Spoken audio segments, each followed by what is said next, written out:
So guys, I think the PTO does work. Listen to this whenever I turn it on.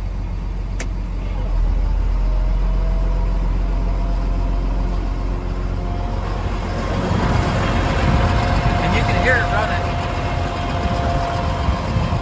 I don't know what that PTO runs, guys. I'm sorry, I just don't know what it runs, but it does work.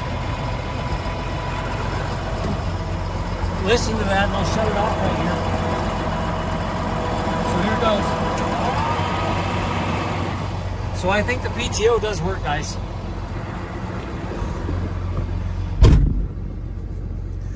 Interior of the cab's pretty straight, folks. The dash is good. All the glass is good as far as I can see.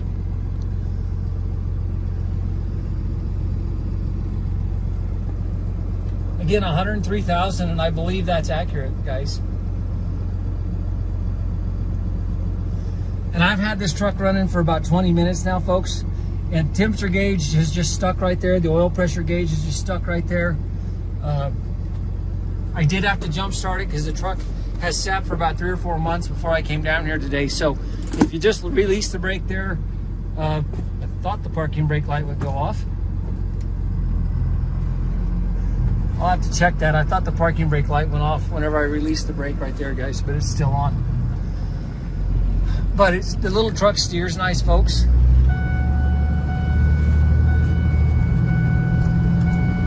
And seems like it's fairly snappy. So I think, guys, I think there's a sensor on that parking brake. Okay, see how the light went off right there? There's a sensor on that parking brake that I think is real touchy. Because when I drove it down the road and then I pulled into the lot here and slowed down, I heard a ding, but the light never came on. But that's what it is. I think that's really really sensitive on that parking brake sensor is what I think it is. And it wouldn't surprise me. Yep, see, hear that dinging? I think that parking brake sensor is just sensitive enough that it's tripping it on and off. Because the light's not coming on, but every time I hit a bump, it's dinging. So 6-speed Allison automatic, guys. And the little truck seems like it shifts fine. Again, I drove it up and down the highway.